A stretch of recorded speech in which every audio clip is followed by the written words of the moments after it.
What's going on, everybody? John Riggins coming to you live with another reaction video. This time I'm doing a reaction video to one of my favorite channels, Channel Awesome, and they just did the Rise of Skywalker. So for those of you who have not yet seen Star Wars Rise of Skywalker, perhaps this is the best time to not watch this video. Go formulate your own opinion. I have my own opinion. I think I know what Doug's opinion is going to be, because I saw his sibling rivalry video. I don't know if it's changed since then. Probably not. But it doesn't mean like down the road it won't change at all for him. But I'm excited to see everybody that's in this. I think Heather's in it again. I like Heather Reese's work. I like watching her on Twitch. Recently got to know Walter Benasiak a little bit. Real nice guy. Want to see what he's doing in this, if indeed he is in this at all. I'm sure he should be. But yeah, let's take a look and see what's going on. This episode brought to you by HelloFresh. Delicious pre-measured ingredients and simple chef-made recipes delivered to your doorstep every week. They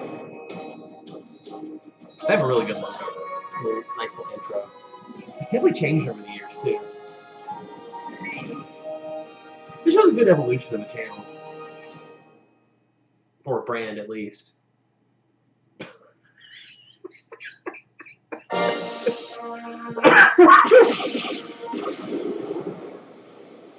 Okay. It's the Mandalorian. Oh god. This is really good CG work here. I mean, reminiscent of Toonami. They get more and more impressive every time they do the clipless reviews and stuff they do. Tracking fob. It's the Nostalgia Critic. Look up, Doug. Okay, so we gotta get to the Orange Planet. We'll give it a name later. Next, we gotta find the dagger of daggering. After that, we gotta cure some bugs with our new force powers. We'll just mention it in passing. Go to the store, pick up some milk, grab the kids from daycare. Oh, and you're the grandson of Boba Fett now. Trust me, this was all planned from the beginning. Wait, what the hell are you doing? Please, there's like 95 more errands to run. No. You came here to find Star Wars.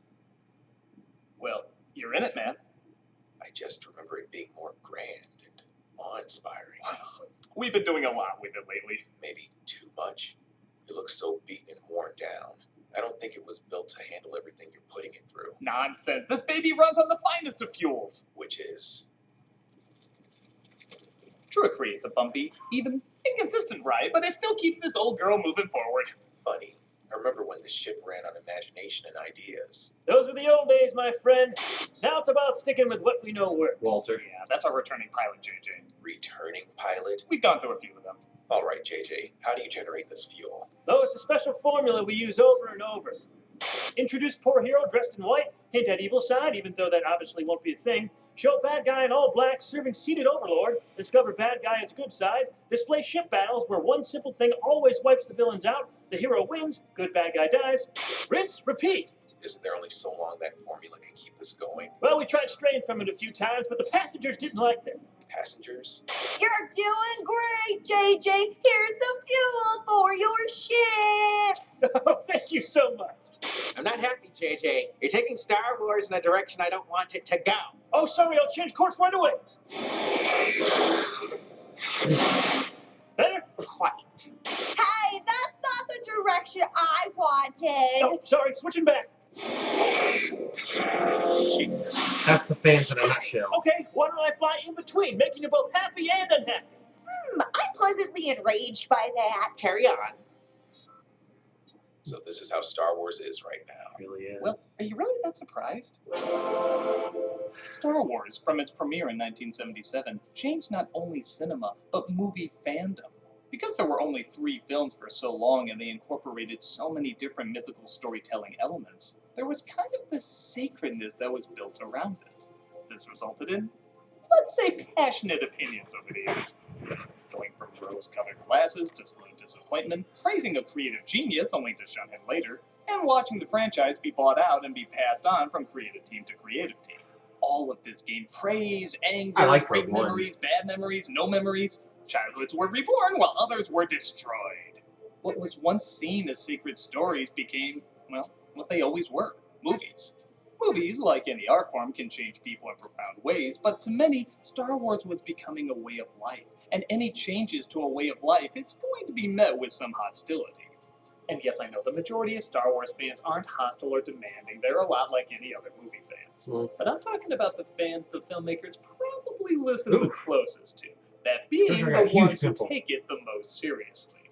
Whether it's serious love or serious hate, these movies are always guaranteed to get big reactions. And once again, Star Wars fans are passionate about the Rise of Skywalker, the final part in this new cinematic trilogy. Passionate angry or passionate happy? Yes. Again, everyone seems all over the map whether this progressed towards the familiar world we know and love, or regressed back to the same tired tricks. Good thing I'm in the driver's seat this time. If there's one thing I'm always praised for, it's how I stick the ending. Are you sure you're the only one piloting? Oh yeah, back to one creative poet leading the way. Nobody else calling the shots.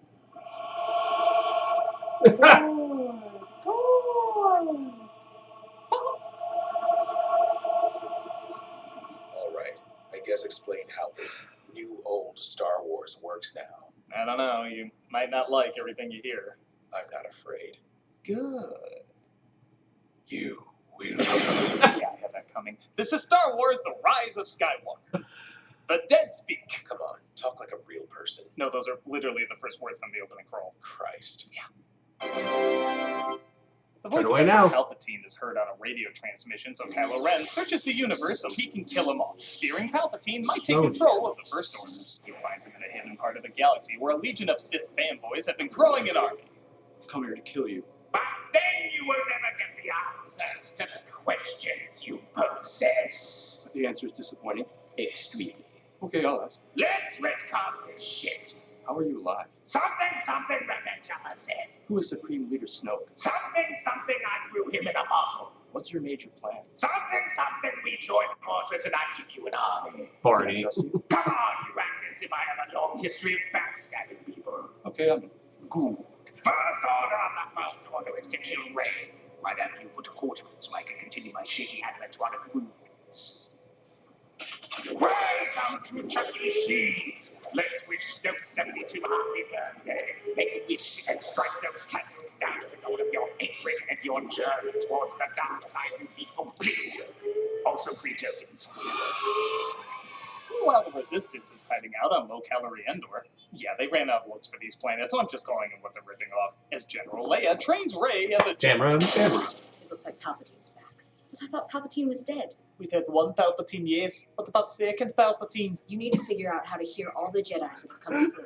Oh, that's an interesting addition. How often will we explore that? Once more at the end. Wait, it's been seconds and there's been no rush of movement. Indeed, we need to get chapter 2 this. Right. Everyone act panicked. Poe, you try to get cheap laughs with unfunny small talk. Got it. What's the deal with everything? Finn, you try to continue to justify your existence. Right. Ray, there's something important that I have to tell you. What? I don't know, but I'm going to ask you 5 more times. That's the best you've got. I'm a reformed killer stormtrooper. How can you make me interesting? Never mind. Just make small talk with them. Got it.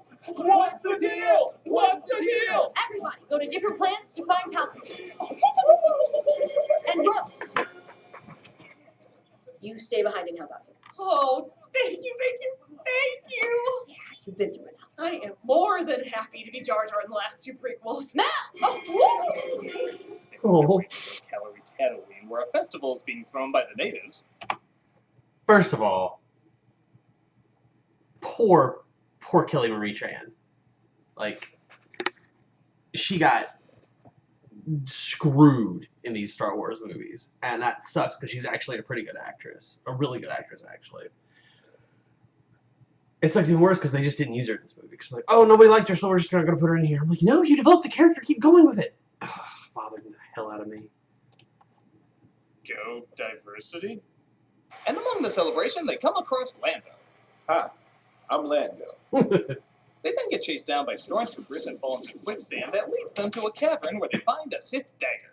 Then they come across a hurt monster, but Rey uses her force powers to heal its wounds. How did you do that? Oh, I just gave him some of my life force. You used the Force to Force Life Force? No, I used the force to force life force. Oh, that makes more sense. Oh, I know what this is. We started playing around with that idea. One of our characters uses it to heal someone. There's a mystery to what it is and to how it works. Oh, let me guess. You take your time and let the weight of the situation sink in? Pretty much. There's no time for that. We gotta get to saving Chewbacca, who was captured by the First Order. What? When did that happen? When we looked away for a few seconds. Keep up, man. Chewie's dead now. What? Yeah, we see Rey and Kylo Ren play tug-of-war with a prison ship, and she accidentally zaps it. What?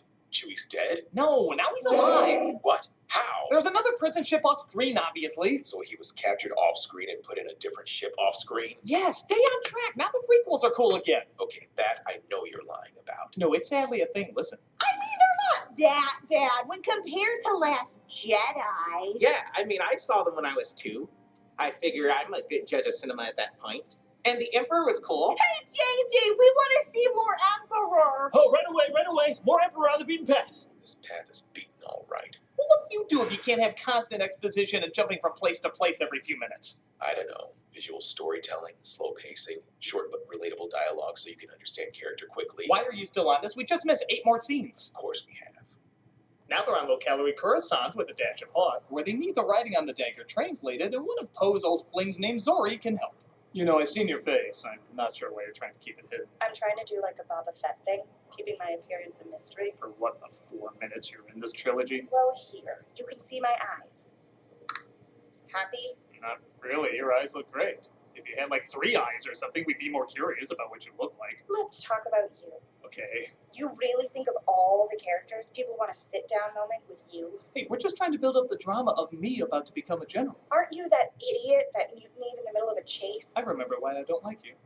We get to the one thing that's been continually good in this new trilogy. Aside from that, Rey and Kylo Ren's connection. Each of them tries to convince the other to join their side, and they communicate through their mental and physical force powers despite not being in the same room. One of the few things not retconned from Last Jedi. But don't worry, they backtrack on other stuff. So that's where you are. Oh shit. Join me, for I know your importance. Your caretaker never told you what happened to your parents. He told me enough. He told me that you killed them. Nobody told you that. You know what? I'm so sorry. I keep forgetting what we're vomiting up and rehashing for this one. So my father is someone bad, right? No. Oh, good. We don't have to go through all that again. Your grandfather is someone bad. Oh, okay. Well, that's new territory.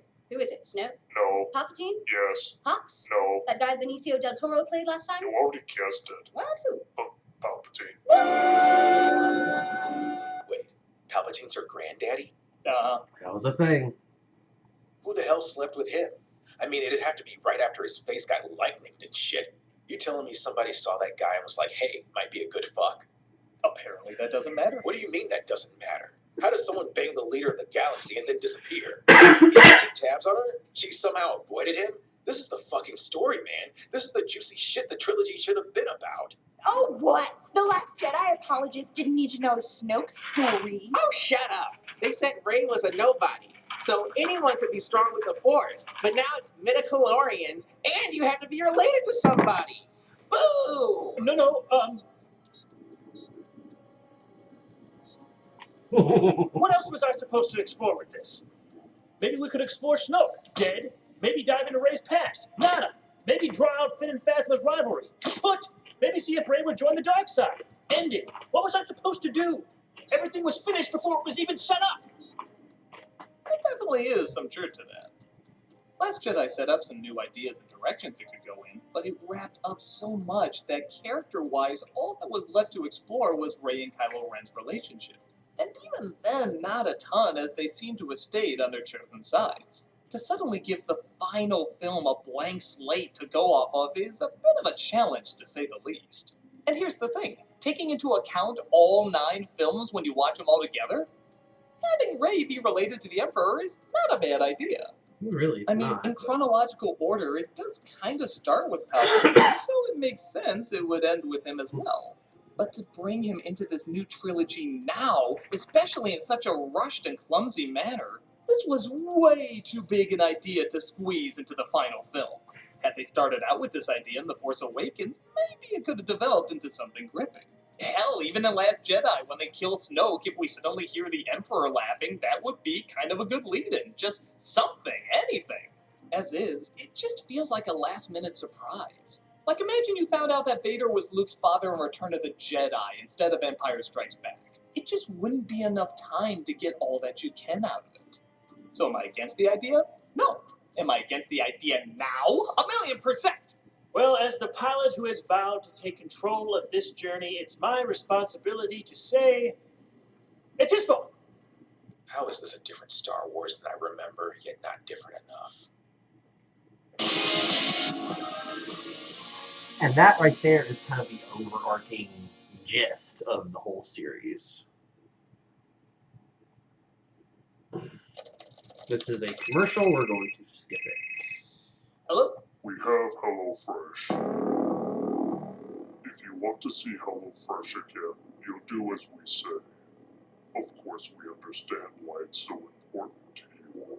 HelloFresh's recipes. Right there. Happy and happy and happy and happy and happy and happy and happy and happy. Go to HelloFresh.com and use the code Nostalgia10 for your special offer today. Happy and happy and happy and happy and happy and happy. Oh! Kind of glad I skipped that commercial. Usually I am glad. After everyone escapes the First Order, Rey comes across the wreckage of the Death Star on low-calorie Waterworld. This world's different enough. I'll call it by its real name. As she happens to stand in the exact perfect location for the dagger to show her where to head. Meanwhile, seeing how Finn's romance with Rey went nowhere, No, I'm married to the Force. and also his romance with Rose went nowhere. He finally comes across someone similar to him. Although character-wise, maybe a little too similar. So I hear you were a stormtrooper. I was. I hear you left because you didn't want to slaughter people. I did. I hear you're underutilized because this movie has no idea what to do with you. That I didn't hear, but sounds about right. Want to talk about why we have nothing to talk about? I think we just did. Oh yeah. Here's to maybe being something. Maybe. Why do I suck in these movies now? Rey comes across Kylo Ren on the Death Star, as well as a dark version of herself. Trailer fodder. Trailer fodder. Seriously? But this is awesome! Too awesome for Star Wars now. By the way, I'm a thing in this. There better be some cool fan art of me. I can take you to Palpatine. Come with me. Never! Very well. Shall we exit this ugly, grainy location to another ugly, grainy location? Did they learn nothing from the movie Solo?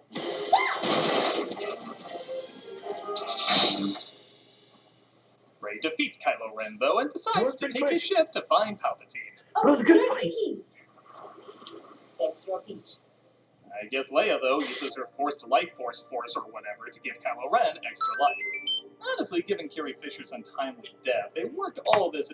Okay, so he actually got that fact wrong. It wasn't Carrie Fisher that did that. It was Rey. Rey did a force heal on Kylo. I think Carrie Fisher just wanted to reach out to Kylo and send him an image of Han Solo's character. Into the story pretty well. Yeah, except, of course, when somebody has to explain what's going on because Leia clearly can't. She is giving up her life for him, so that when he finally passes, Fucking hate she will Maz pass Kanata. too. She's dumb. Who are you? We built you up so much in the first movie and then did nothing with you. Well, the Jedi grew several of me in jars while... Forget it. Rey makes a stop at Luke's old hideout and comes across the transparent one himself. How can I be a Jedi when I'm related to one of the most despised men in the universe? Well, let me tell you right now, it's not all about the bloodlines. Except it totally is. I mean, in the last movie it wasn't, I suppose, but now I'm connected to one of the most powerful men in the galaxy. Yeah, but I'm related to a man who just appeared out of nowhere. You wanna know how big my family tree is? One branch. That's it. What does that have to do with anything? I don't know. Why did you come here? To say we're all hypocrites in these movies. Only a Sith deals in absolutes. That's an absolute. They didn't fix a damn thing in these movies. Can I at least have your... Thank you. Kylo Ren has a surprisingly touching scene with his father, Han Solo, which thankfully they never make clear if it's really him or if it's just in his head. Dad, I realize how wrong I was about everything.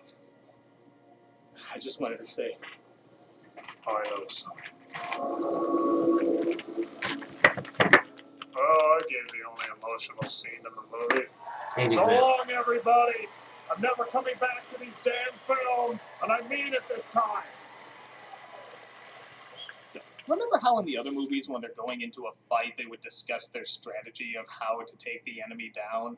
In this one they just head in and hope that other people show.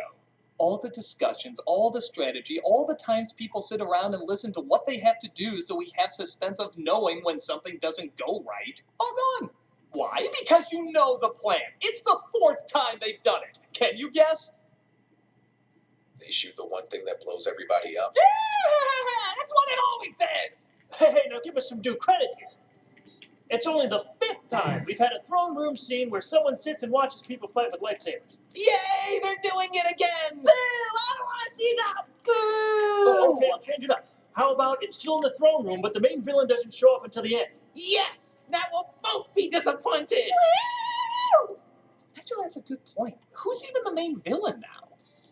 I mean, in Return of the Jedi, where this cliche started, the battle was with Vader, the main conflict of the previous 2 movies. Here, with Kylo Ren saying he's good now, I guess it's Palpatine, who's only introduced in this trilogy in this film. And even then, he's not in it for very long. What makes it even stranger is there's a giant stadium of Sith cultists or something watching them. How long have they been sitting there waiting for Rey to arrive? Okay, when did he say she was going to get here? It's been freaking days and I smell like ass. His predictions are never wrong. Except when they are. How often has he been electrocuted or thrown off something? That's only happened a couple of times. What if this is one of those times? Hot dogs! I'll take 5. So as the battle wages above, Palpatine makes a proposition to him. Kill me, and you will take the throne of the Emperor of the New Order. Why don't you just take the throne? Something falls hard, dark side. All right. Wait, I thought he wanted her dead. That was plan A. Plan B is to have her come there so he can transfer his soul into her. Why wasn't that plan A? Because plan C is to suck both Rey and Kylo Ren's life force if they happen to show up together. His backup plans are much better than his original plans. That's turning out to be Star Wars in a nutshell. Is there any goddamn strategy in this movie? Well, there is this one moment. Space Horses!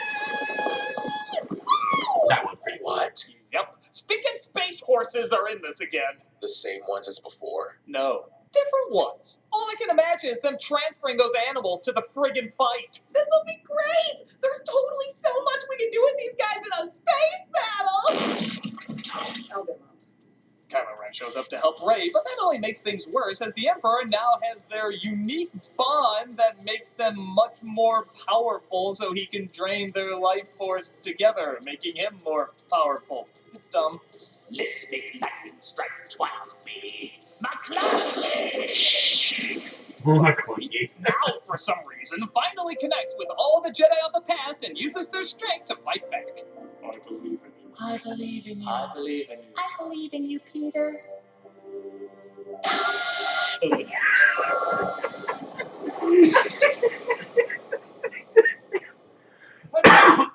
Kylo Ren Done been uses so the much Force better that if she Leia actually gave was to Super Rey, Saiyan. sacrificing himself to save her. Death is not like hot potato in this world.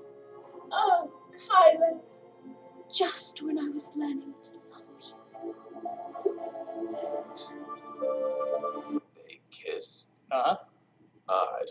I always thought they had more of a brother-sister relationship. Like that makes any difference in this world. Everybody returns to Low-Calorie Endor and celebrates despite the people they've lost. Chewie, Leia wanted me to give this to you.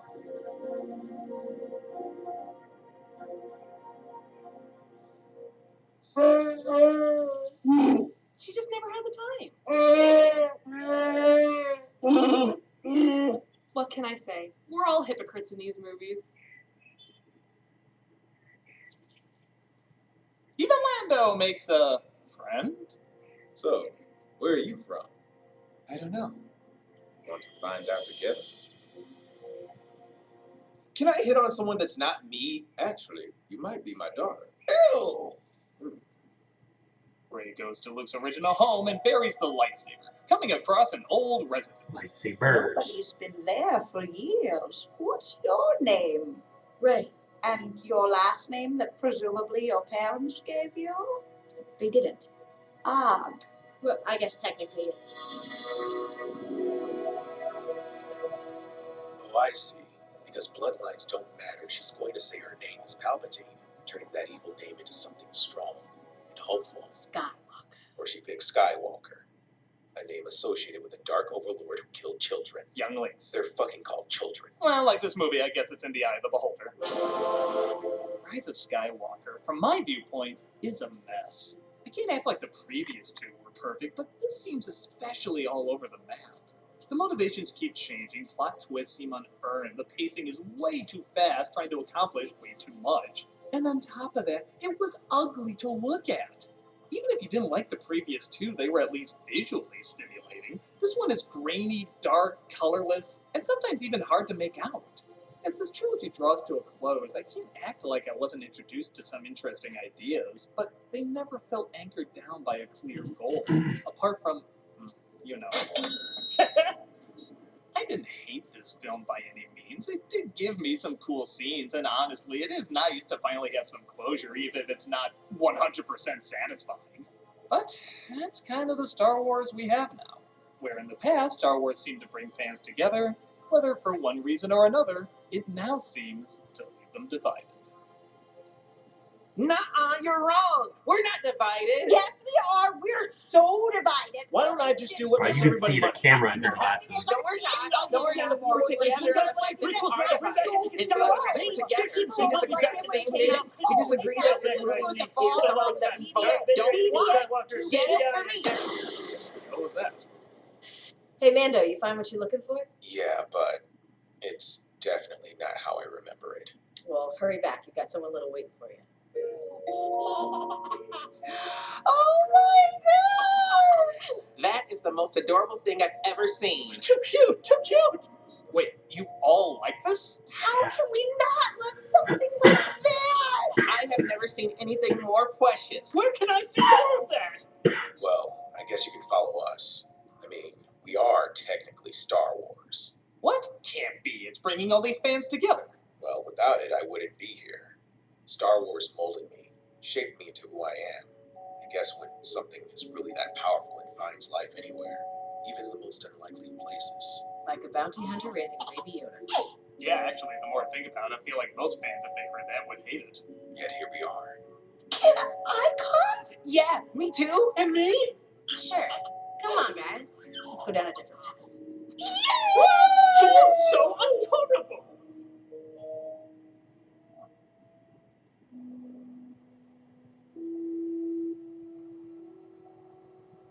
So what do you think? Is there a new hope for Star Wars? For now, and when that fades, another will appear. I guess just because I'm done with the Star Wars movies doesn't mean I'm done with Star Wars. Like anything special, it isn't done with you.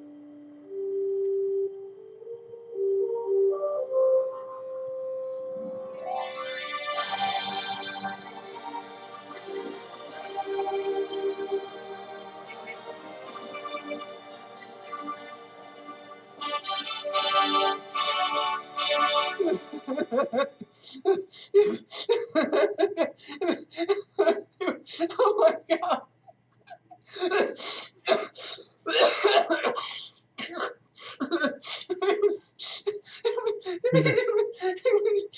It was so awful.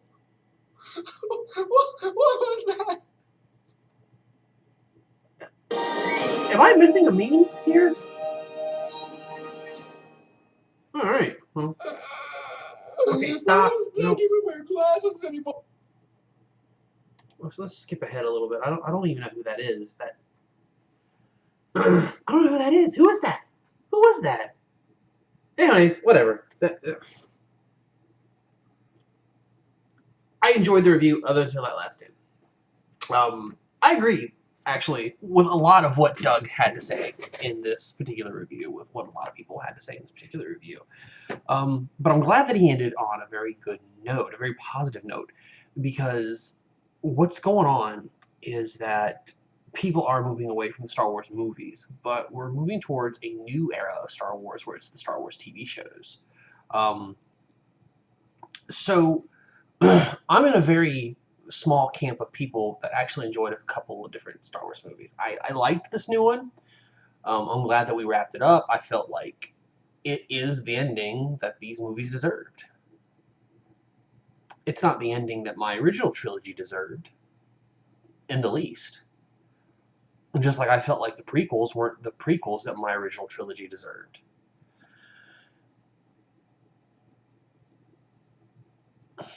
When it comes to my headcanon of how the Star Wars movies should have ended, I go back to the original books and the stuff by Timothy Zahn and other writers. I look back at that and I say, you know what? Let Hollywood have their movies. Let them say, oh, no, this is canon. Let Disney have what they say. Like, oh, this is canon. This is what actually happened. Where we threw out all that other source material stuff. They threw it out because they knew that they couldn't replicate what had already been done and done better. So they came up with something new, and it wasn't as good. It was just hackneyed and rehashed and just not good at all. There are good moments in it, and I'm not saying that that it's all 100% crap. What I'm saying is they had good moments, and I think Star Wars shines the most when you go away from the Skywalkers. And that's weird to say because the original trilogy was focused around the Skywalkers. I feel like from New Hope to Return of the Jedi, that's where the Skywalker saga ends. You had hope, you had peace throughout the galaxy. That was fun. You want to bring the Skywalkers back, you know, bring them back, but bring them back like little bits and focus on new people. You don't necessarily have to focus on Jedi. You don't have to focus on the Mandalorians. You can come up with something brand new and it's still Star Wars. And that's why I believe that The Mandalorian works. That's why I loved the Ewok movies. And it's why, and this is the small camp I was talking about, it's why I actually really liked, nay, loved Rogue One. It had its problems too, I'm not going to say it didn't. But it was a prequel movie, and it was a good prequel movie, and it felt like a Star Wars movie. I really enjoyed the characters. I think a lot of people were upset with the fact that, and again, spoilers, but if you haven't seen Rogue One by this point, it's your own fault for being spoiled at this point for it. That Rogue One's characters, all their main characters, they died in the movie. I mean, you could look at that as, oh, that sucked, whatever, blah, blah, blah. That was a terrible idea to kill off all the characters. Those characters didn't appear anywhere else in the lore or the trilogies. So, you know, why bother? I had one woman that I talked to once when I worked at Ruby Tuesdays a long time ago in Easley. And she said, oh, I hated it. They all died. And I'm just like, well, what did you expect was going to happen? And she goes, well, they should have lived. You know, she should have got her happy ending. I'm like, no, they shouldn't have. I said, that was a suicide mission. They said it, like, going in. This is a suicide mission. There's no guarantee we're coming back. That guarantee happened. They didn't come back. And that worked because I'm going to give you examples. Here's why the original trilogy works. It's based off of a lot of Akira Kurosawa films. Akira Kurosawa does a lot of Japanese period pieces, and they work. You know, they work as retellings because you could take these ideas and you could put them in space, right? And then you have Rogue One. Rogue One, again, is very much like an Akira Kurosawa film. And a lot of these Japanese samurai films, the guys don't always make it. Seven Samurai is a good example. It's one of my favorite movies, and it's actually Samurai 7, which is literally just Seven Samurai, but they just flipped the title and made it kind of in the future. So it's like Star Wars, but still with samurai, and it's like steampunk. It's steampunk samurai. It's such a wonderful idea, and it's got mechs and steampunk stuff and all this Star Warsian type deal. I mean, it's great. And in the story, the original story of the Seven Samurai, not all the samurai make it. It's actually, there was a retelling of it as a Western called The Magnificent Seven, in which a lot of the cowboys, they didn't make it. And that's why I feel like these movies fall flat, because all they did was rehash what was already done. Literally rehash it, not just reimagine it in a new way and say, look, we're going to pull elements of the story, we're going to make it like an homage. This is our influence. Instead, they just, oh, just copy and paste. And that's why I felt like the first movie kind of fell flat. And I liked it, and that's the thing with these movies is like, I watch them the first couple of times and I love them, like, oh, this is great, this is wonderful. And then the next couple of days I sit back and I'm like, no, these actually aren't good movies. I'm very disappointed in these movies. And then you keep coming back to them and you keep rewatching them and you just realize that they get worse and worse every time you watch them. That's why I've been afraid to go watch, Rise of Skywalker again. And I really need to do a review video on Rise of Skywalker. But I haven't. And that's sad.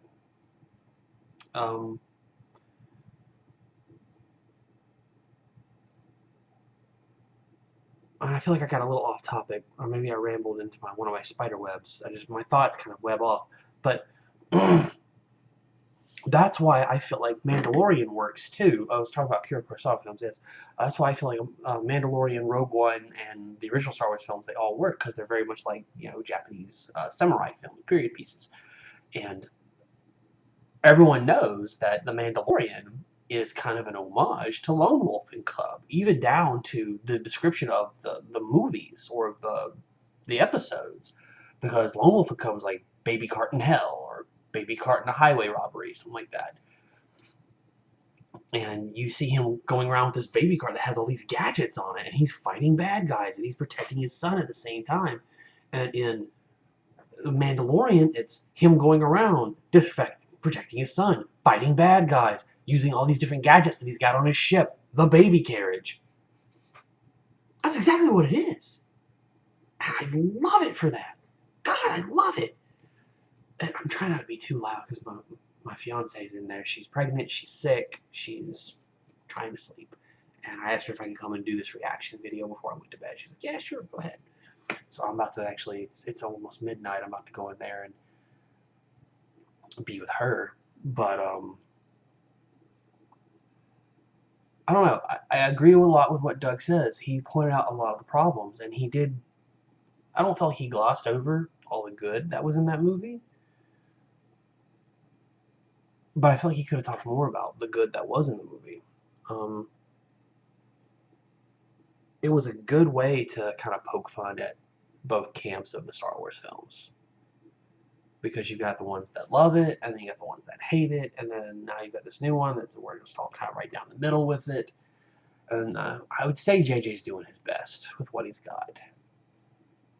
And I would say Rian Johnson was doing the best with what he's got. But I feel like the company is not doing their best. I love Disney. Don't get me wrong. I absolutely love Disney. But I feel like Disney needs to take a couple of steps back. Listen to what's being said. They need to listen to the negativity. They need to be like, oh, we can't listen to that stuff. We're doing great. We're a multinational, billion-dollar company. And we own everything. Like, I'm pretty sure if they wanted to, they could buy me at the end of this video. I'm just saying, I wouldn't mind being bought, Disney. I'll give you good reviews all day. You give me enough money for it. I do not have morals in that regard. But, all in all, I agree with what Doug and his team said here. I don't think all of Doug's team necessarily agrees with everything that he says, but the Nostalgia Critic did a good job. I love his clipless reviews. All of his actors did an amazing job. Big shout out to Walter Benesiak. I like him. I consider him a friend at this point. I mean, we're not like close friends, but I do consider him a friend, and he's a really nice person, and I would like to talk with him more often. But he did a great job. His acting is really good. But, my boy's asleep. We're going to say goodnight, I think, because somebody's sleeping. So that being said, I bid you all a good night, and hopefully we'll see you on the next one, and yeah, check you later.